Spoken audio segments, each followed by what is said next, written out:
Coba perhatikan sekeliling Anda, siapa yang punya pemikiran yang fleksibel ataupun juga otaknya kok bisa encer seperti itu. Jadi bagi Anda yang terlibat dalam pekerjaan-pekerjaan inovatif, kreatif, perencanaan, mungkin buku ini ataupun juga konten ini bisa bermanfaat sebagai sumber inspirasi. Jadi buku ini berjudul The Four Workarounds atau Berpikir Fleksibel, saya terjemahkan ya. Karya dari Paula Savaget, membahas cara menemukan terobosan inovatif di luar kerangka kerja yang ada dan menjelajahi cara berpikir baru untuk mencapai tujuan. Savaget menekankan bahwa metode tradisional mungkin kurang efektif sehingga diperlukan pendekatan pemikiran baru. Dalam menghadapi masalah-masalah, seringkali kita tuh cenderung mengandalkan apa? Pengalaman masa lalu, ya. Namun ketika pendekatan tersebut tidak berhasil, perubahan pola pikir dan pencarian solusi sangat diperlukan. Jadi si penulis ini menemukan tantangan ini melalui wawancara dengan peretas dan proyek penelitian selama 3 tahun yang melibatkan 9 negara dengan fokus pada isu-isu beragam seperti perawatan kesehatan, pendidikan, aborsi, diskriminasi kasta, kesehatan masyarakat, dan bahkan korupsi. Kenapa mereka bisa berhasil? Nah, si penulis ini mengusulkan 4 cara alternatif. Yang pertama itu adalah piggyback. Yang kedua adalah mencari celah. Yang ketiga adalah mengambil jalan memutar. Dan yang keempat adalah memilih yang terbaik. Yang pertama itu adalah piggyback. Ini artinya adalah ketika dihadapkan sebuah hambatan, yang pertama-tama dilakukan adalah menghindari. Ya, jangan langsung bertabrakan. Dan yang kedua yaitu adalah melibatkan lebih banyak orang atau aspek, dan bahkan juga bisa melibatkan lebih banyak sistem ke dalam sebuah kerjasama. Ambil contoh, dalam ekosistem laut, anemon laut dan ikan biru atau ikan badut itu saling menguntungkan satu sama lain untuk mencapai tujuan mereka melalui hubungan yang ada. Bekerja dalam sebuah ekosistem atau numpang dari apa yang sudah ada akan lebih memudahkan bagi brand-brand baru ataupun juga usaha-usaha baru. Jadi tidak heran banyak brand baru atau pengusaha baru yang bermunculan lewat TikTok. Yang kedua itu adalah mencari celah. Biasanya ini membawa konotasi negatif, yaitu mengacu pada bisnis ataupun juga orang-orang yang beroperasi di area abu-abu untuk mencapai tujuan yang melanggar hukum. Tapi si penulis ini memiliki pandangan yang lebih positif terhadap konsep itu. Percaya deh, bahwa ketika peraturan ataupun juga moralitas saat ini tidak lagi adil, mungkin perlu menggunakan cara yang samar ataupun juga non-tradisional untuk melanggar hukum yang ada. Jadi diperlukan kreativitas yang tinggi untuk mencari dan menggunakan celah yang ada untuk mencapai tujuan yang positif. Yang ketiga itu adalah mengambil jalan memutar. Jadi ini melibatkan mengubah arah bagaimana hal-hal itu dilakukan ya. Jadi si penulis menganjurkan untuk menemukan cabang lateral ataupun juga pilihan lain dengan mengubah arah lingkaran. Jadi memecahkan pola siklus yang ada dan mendorong pencapaian tujuan. Jadi istilahnya banyak jalan menuju Roma. Dan yang keempat adalah memilih yang terbaik.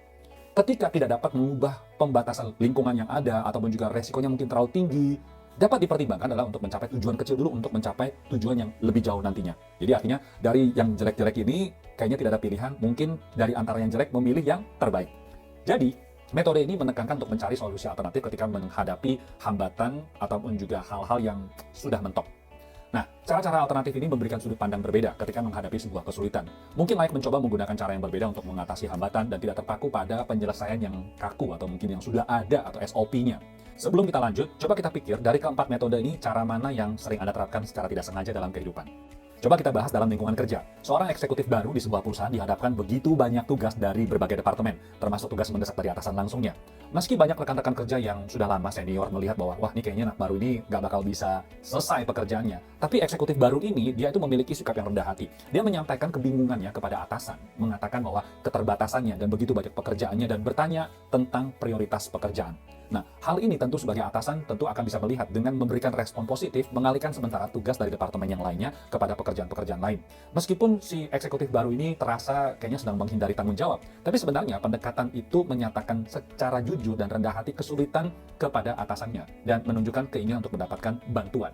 Jadi contoh yang disampaikan dalam buku ini, si penulis ingin mengajarkan bahwa dalam berbagai kesulitan pekerjaan, kita bisa mencoba pendekatan yang berbeda, seperti bekerja sama lintas departemen ataupun juga memanfaatkan sumber daya yang ada.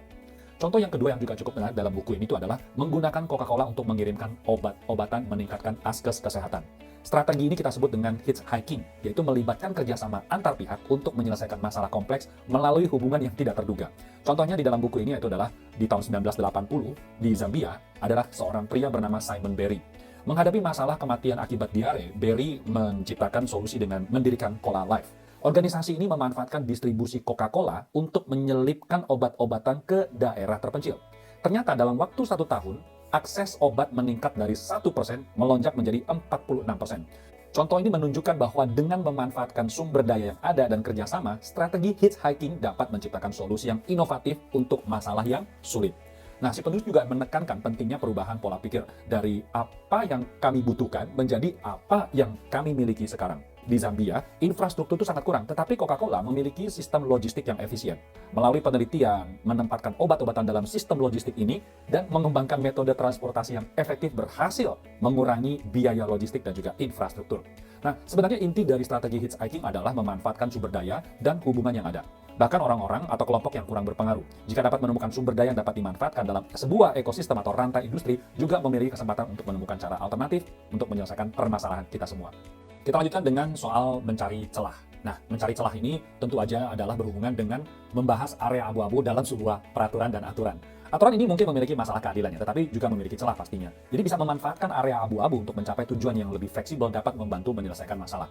Kita ambil sebuah contoh, yaitu inovasi kesehatan di laut, itu adalah kapal aborsi dari Belanda. Menurut Organisasi Kesehatan Dunia, dari tahun 2015 sampai 2019, ada 73 juta aborsi dilakukan setiap tahunnya di seluruh dunia. Di mana angkanya sangat signifikan, 34% diantaranya merupakan aborsi tidak aman. Banyak negara yang melarang aborsi, seperti yang dilakukan oleh pemerintah Prancis pada tahun 1999. Tetapi Belanda mengizinkannya.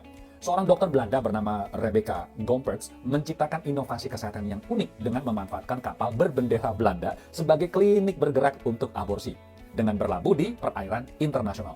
Hukum Belanda dapat diterapkan, memungkinkan aborsi yang dilarang di negara tersebut tetap sah di perairan internasional. Meskipun disebut sebagai kapal aborsi, layanan ini legal dan bertujuan untuk memberikan akses aborsi yang aman. Si penulis menyoroti pentingnya berpikir kreatif dan mencari solusi di luar kebiasaan untuk menyelesaikan masalah kompleks.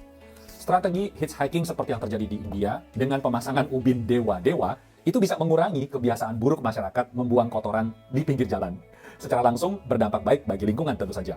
Hal ini menunjukkan bahwa perubahan kecil dalam sebuah sistem ataupun kita saat berpikir yang sudah ada dapat menghasilkan dampak yang positif terhadap masalah-masalah tertentu. Dan yang keempat adalah dari yang terburuk memilih jalan yang terbaik. Mungkin sharing berikut ini sangat berdekatan dengan kita semua, yaitu pada saat kita berada dalam sebuah lingkungan situasi yang sulit kita rubah. Apabila kita melakukan perubahan besar, resiko yang juga tinggi, dan juga batasan-batasan tertentu, kita diajak untuk harus melakukan kreativitas dalam berpikir. Dan banyak sekali individual, bahkan perusahaan-perusahaan yang berhasil melewati masa pandemi, mereka menemukan cara yang sangat mudah, sederhana, dan dapat diimplementasikan. Contoh nyata, misalnya seperti respon terhadap kekurangan masker dan hand sanitizer selama masa pandemi. Perusahaan-perusahaan termasuk LVMH, yaitu adalah leader dari perusahaan industri di fashion, berhasil beradaptasi dengan merubah proses produksi mereka yang memenuhi kebutuhan mendesak masyarakat pada saat itu, berhasil menyumbangkan 12 ton hand sanitizer ke 39 rumah sakit di Paris. Padahal saat itu dunia sedang krisis hand sanitizer. Walau cara ini tidak memberikan keuntungan real ya, artinya mereka lebih cuan menghasilkan parfum daripada hand sanitizer, tetapi sangat berpengaruh positif bagi citra perusahaan mereka. Sebenarnya strategi ini tidak hanya dilakukan oleh perusahaan besar, tetapi juga diterapkan dalam kehidupan harian kita. Ambil contoh, kalau misalkan kita yang di luar negeri sedang rindu dengan masakan Indonesia atau aroma Nusantara, apa yang kita lakukan? Mungkin kita tidak bisa membeli secara langsung masakan tersebut, tetapi kita bisa memilih mie instan yang aromanya mendekati aroma Nusantara. Jadi daripada nggak ada, ya mie instan boleh juga deh. Bener kan ya? Kawan-kawan sekalian, setelah mendengarkan sharing ini, apakah ada kesan bahwa kayaknya kita diajak untuk melakukan pemberontakan? Sebenarnya nggak juga ya, karena buku Flexible Thinking ini itu dari metode yang ditawarkan, yaitu piggyback, mencari celah, jalan memutar, atau memilih yang terbaik, sebenarnya sudah dilakukan oleh kita dalam kehidupan sehari-hari. Hanya saja, penulis ini merasakan bahwa dalam proses pertumbuhan kita, seringkali kita itu terlalu patuh pada aturan yang ada tanpa berpikir lebih kritis. Meskipun peraturan itu bertujuan untuk membatasi dan melindungi hak orang lain, tapi sebenarnya penulis juga menyoroti kebutuhan untuk mempertanyakan ketika aturan tersebut malah memberikan kesulitan bagi masyarakat ataupun juga orang lain. Tidak patuh bukan berarti memberontak, tetapi manusia dapat menggunakan cara yang berbeda melihat aturan lama dan menyelesaikan masalah baru yang mungkin pada saat aturan itu dibuat tidak muncul. Oleh karena itu, di tengah sebuah kesulitan, kita bisa mempertanyakan aturan-aturan lama dan mencari solusi yang lebih inovatif. Kita bisa melihat bagaimana dulu tidak ada aturan yang mengatur soal sosial media. Semuanya mengarah kepada media konvensional. Dan lebih jauh lagi, jika sebuah aturan itu tidak adil lagi, apakah kita harus berani menantang sistem yang tidak adil ini? Karena aturan sendiri itu dibuat oleh manusia. Ketika kita menghadapi sesuatu yang tidak adil, apakah kita memiliki keberanian untuk berpikir setidaknya? Yaitu adalah berpikir kritis. Kawan-kawan sekalian, pembelajaran terbesar yang saya dapatkan dari buku ini adalah saya diajak untuk berpikir lebih kritis lagi menghadapi situasi, kondisi, dan juga aturan-aturan yang sudah ada. Anda juga bisa mempertanyakan, apakah yang tadi saya sharing dan juga bahas ini benar bisa dipraktekkan, apakah bermanfaat dan juga bisa diaplikasikan, atau hanya sekedar teori saja? Silakan sharing pendapat Anda di kolom komen. Salam optimis.